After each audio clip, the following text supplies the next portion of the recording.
문제가 있는 컨트랙타일 컴포넌트는 장력이 증가하면 증상이 유발되는 특성을 가지고 있습니다.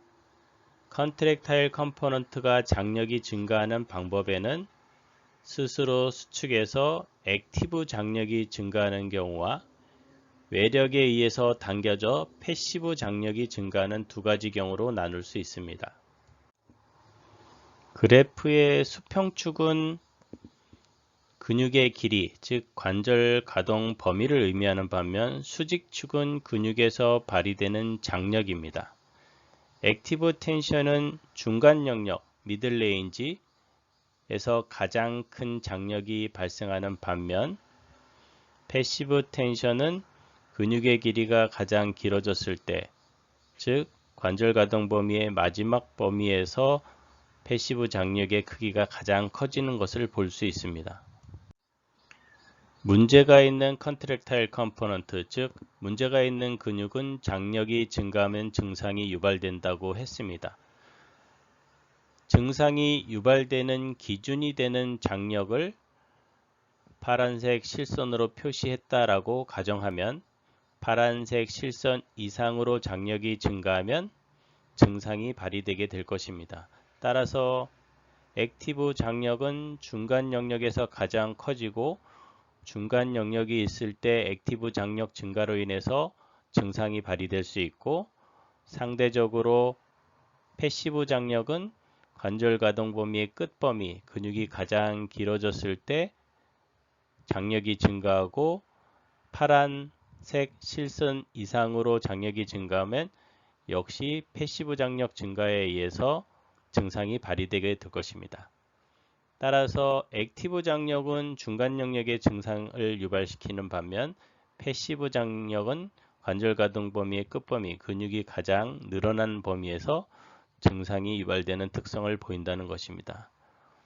이러한 장력과 근 길이와의 그래프를 설명하는 이유는 액티브, 패시브, 로테이션 테스트 과정 중에 컨트랙타일 컴포넌트와 넌 컨트랙타일 컴포넌트를 구분지어 감별하는 것이 첫 번째 목적이라고 설명했던 것과 굉장히 밀접한 관계를 가지고 있습니다.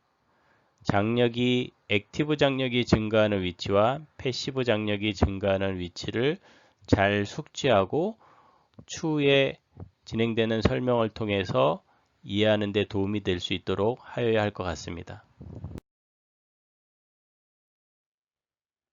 바이셉스를 예로를 들어 액티브 텐션과 패시브 텐션이 증가하는 상황을 확인해 보도록 하겠습니다.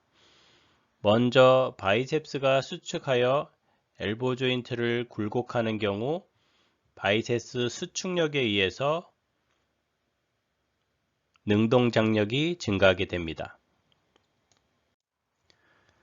반면 포함을 잡고 엘보 조인트를 수동적으로 신전시키게 되면 바이셉스가 늘어나면서 수동 장력이 증가하게 됩니다. 여기서 우리가 기억해야 할 중요한 특징은 능동 장력은 바이셉스가 수축할 때 발생했고 수동 장력은 바이셉스가 잡아당겨지면서 늘어날 때 발생했습니다. 동일한 근육의 장력의 증가이지만 능동 장력은 굴곡 방향으로, 반면 수동 장력은 신전 방향으로 갈 때 증가했습니다. 여기서의 중요한 특성은 우리가 앞서 액티브, 패시브, 로테이션, 무브먼트 테스트를 할 때 컨트랙타일 컴포넌트가 가지는 특성은 증상이 서로 반대 방향에서 나온다는 것이었습니다. 여기에서 그 특성을 지금 암시해주고 있습니다.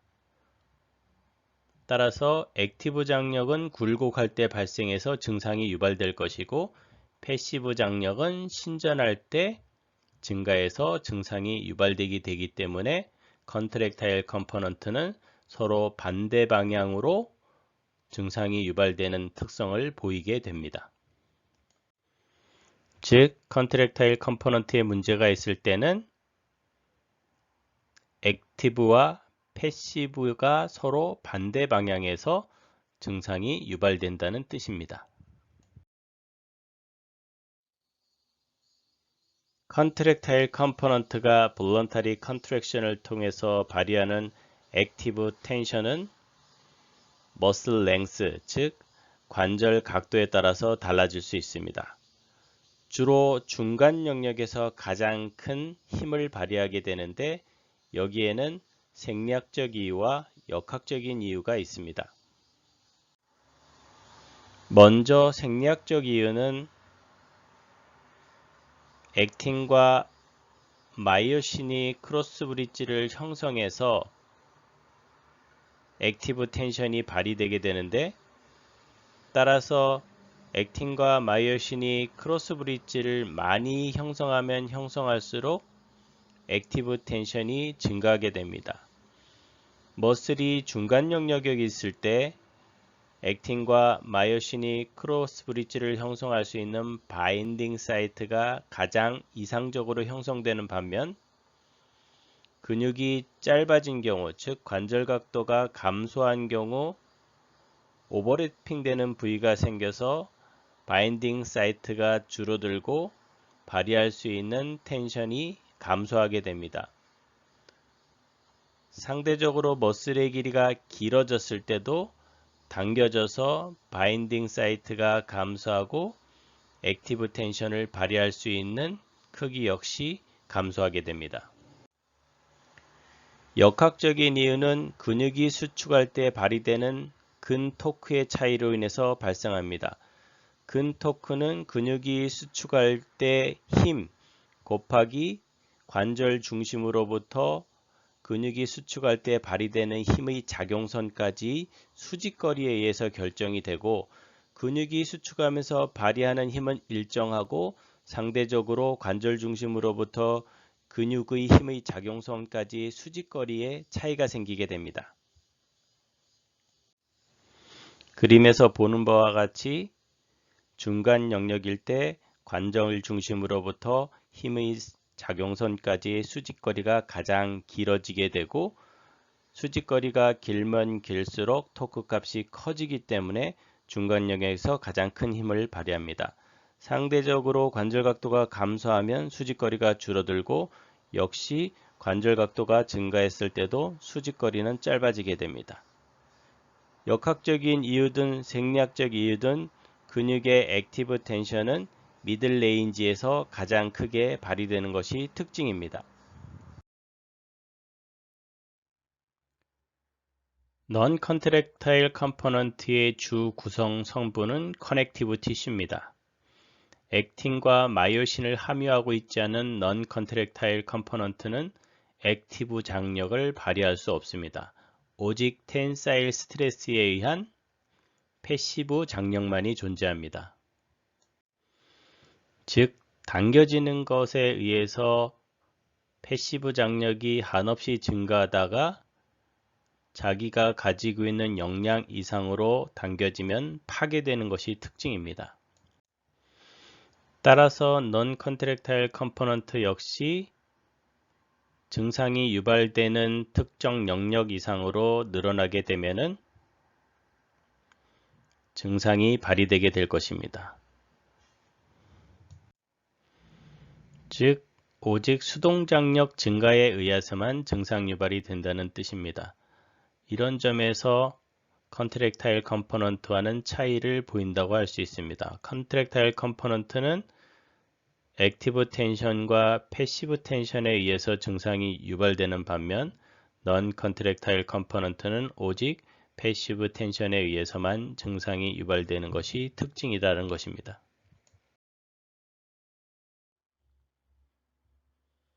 엘보 조인트 뒤에 쪽에 위치하고 있는 조인트 캡슐을 예를 들어 넌 컨트랙타일 컴포넌트 패시브 텐션 증가를 살펴보도록 하겠습니다. 지금 파란색 실선으로 표시된 것이 엘보 조인트 뒤에 쪽에 위치하고 있는 조인트 캡슐이라고 가정하고 엘보 조인트를 능동적으로 굴곡했을 때 바이셉스 수축력에 의해서 엘보 조인트 뒤에 쪽에 위치하고 있는 조인트 캡슐은 늘어나게 될 것이고, 그로 인해서 패시브 장력이 증가하게 될 것입니다. 이번에는 포함을 잡고 수동적으로 엘보 조인트를 굴곡시켰을 때 역시 동일하게 엘보 조인트가 굴곡되면서 엘보 조인트 뒤에 쪽에 위치한 조인트 캡슐이 패시브 장력이 증가하게 될 것입니다. 여기서의 특징은 엘보 조인트를 능동적으로 굴곡을 하든 수동적으로 굴곡을 하든 동일한 방향으로, 즉 굴곡되는 방향으로 갔을 때 엘보 조인트 뒤에 쪽에 위치하고 있는 조인트 캡슐이 패시브 텐션이 증가했습니다. 역시 우리가 앞서 논의됐던 액티브 패시브 로테이션 테스트에서 넌 컨트랙타일 컴포넌트에 문제가 있을 때는 액티브나 패시브나 같은 방향에서 증상이 유발된다는 특성을 반영하고 있습니다. 즉, 엘보 조인트 뒤에 쪽에 위치하고 있는 조인트 캡슐이 짧아져서 엘보 조인트 굴곡 시 통증과 움직임의 제한이 발생되는 것이라면 능동적으로 엘보 조인트를 굴곡할 때도 굴곡 방향에서 증상이 유발되고, 마찬가지로 패시브로 엘보 조인트를 굴곡할 때도 굴곡 방향에서 증상이 유발될 것입니다. 상대적으로 신전을 능동적으로 하던 수동적으로 하던 신전 방향으로 동작이 이루어질 때는 문제가 있는 조인트 캡슐이 루즈해지기 때문에 텐션의 증가가 없음으로 인해서 증상 유발의 가능성도 적어집니다. 이 얘기는 앞서 설명했던 컨트랙타일 컴포넌트가 액티브 방향에서의 증상과 패시브 방향에서의 증상이 서로 반대로 나타나는 것과는 굉장히 상이하고 그 특징이 다르다는 것을 기억할 필요가 있습니다. 스트레스 스트레인 커브는 넌 컨트랙타일 컴포넌트가 텐사일 스트레스, 즉 잡아당겨지는 스트레스를 받았을 때 나타나는 역학적인 특성을 반영하는 그래프입니다. 수평축은 넌 컨트랙타일 컴포넌트의 원래 길이 대비 변화된 길이의 변화율을 의미하는 것이고, 수직축은 단위 면적당 가해지는 힘에 저항하는 능력을 의미합니다. 따라서 길이 변화에 대한 저항력을 표현한 것이라고 이해하면 될 것 같고, 사전에 우리가 앞서서 보았던 관절 가동 범위 또는 조인트 플레이를 할 때 무브먼트의 양 대비 저항과 매우 흡사한 특성을 갖는 그래프라고 보시면 될 것 같습니다. 스트레스 스트레인 커브의 첫 번째 영역을 토 레전이라고 얘기하고 지금 노란색으로 표시된 부분입니다. 이 영역에서는 넌 컨트랙타일 컴포넌트를 구성하는 커넥티브 티슈가 무작위로 놓여서 주름진 형태로 놓여 있는 영역입니다. 따라서 외부에서 길이 변화를 주는 어떤 외력이 오더라도 그 외력에 상응하여 비례적으로 저항이 증가하지 않습니다. 이유는 조직을 구성하고 있는 섬유가 서로 엉켜 있기 때문에 가해지는 힘 대비 비례해서 저항이 증가하지 않게 됩니다. 두 번째 영역의 경우에는 길이가 변함에 따라서 거기에 대응하는 저항이 비례적으로 증가하게 됩니다. 즉 이때는 조직을 구성하고 있던 섬유들이 대부분 스트레이트하게 펴지기 때문에 길이 변화 대비 저항이 비례해서 증가하게 됩니다. 따라서 우리가 앞서서 공부했던 그레이드 1, 그레이드 2, 그레이드 3를 나누는 그래프상에 슬랙 영역에서는 아무런 저항감이 없었던 영역인 반면 트랜지셔널 영역에서는 비례적으로 저항이 증가하는 특성을 보였습니다. 조직이 가지는 구성 성분의 특성에 의해서 이런 유형의 그래프가 형성되게 됩니다. 또 일정 수준을 지나게 되면은 마찬가지로 길이 변화 대비 저항이 비례적으로 증가하던 것에 변화가 생기게 되는데 통상적으로 이 영역 내에서 조직의 마이크로 인저리가 발생하게 됩니다. 우리가 임상에서 시행되는 머슬에 대한 스트레칭이나 조인트 캡슐이나 리가멘트를 대상으로 이루어지는 모빌라이제이션 공이 조직의 마이크로 인저리를 유발시키는 것입니다. 이 마이크로 인저리는 우리 스스로 가지고 있는 치유 능력의 범위 내에서 치유될 수 있을 만큼 손상을 주었을 때 마이크로 인저리라고 의미하고 우리는 다른 말로 이것을 치료라고 얘기합니다. 따라서 저 경계점은 굉장히 중요한 의미를 갖게 되는데 통상적으로 주름져 있던 조직 성분들이 스트레이트하게 펴져서 외부에서 가해지는 힘에 의해서 길이 변화에 상응하여 저항치가 증가하다 어느 순간부터 손상이 되는 그 경계점을 yield 포인트라고 얘기하고 대체적으로 우리가 알고 있는 그레이드 2 범위가 이 영역과 일치하게 됩니다. 일반적으로 스트레칭이나 모빌라이제이션을 유지하는 시간에 대한 세계적인 합의는 없습니다. 하지만 여기서 명확하게 우리가 인지하고 있는 유지 시간의 하한선은 통상적으로 7초로 인지하고 있습니다. 7초는 앞서 얘기했던 슬랙 영역에서 저항감이 없이 조직이 서로 엉켜서 주름지어져 있다가 잡아당겨지면서 팽팽해져서 저항을 받기 시작하는 트랜지셔널 존을 지나서 외부의 힘에 의한 변형이 내부 저항과 비례하지 않는 시점 yield 포인트를 넘어서게 된 이후 일정 시간을 유지해야 하는데 이 스트레이트하게 펴지는 데까지 걸리는 시간이 즉 길이의 변화가 일어날 수 있는 소위 말하는 플라스틱 가소성 영역까지 도달하는 데 걸리는 시간이 7초라는 것에는 여러 가지 실험 결과에 의해서 확인되어 있습니다. 또한 조직의 길이 변화를 신경계가 인지하는 데 필요한 시간도 7초 정도로 예상하고 있습니다. 따라서 7초는 조직의 가소성 변화를 유발시키는 하한선에 해당이 되고 7초 이상을 유지했을 때만 스트레칭이나 모빌라이제이션의 효과가 발휘되게 됩니다.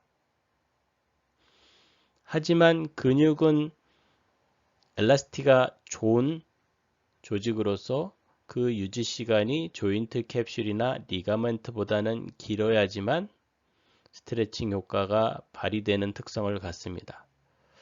따라서 조직을 신장시킬 때 컨트랙타일 컴포넌트든 넌 컨트랙타일 컴포넌트든 최저 유지 시간은 7초 이상이 되어야 된다는 것이 이런 실험을 통해서 확인되고 있습니다.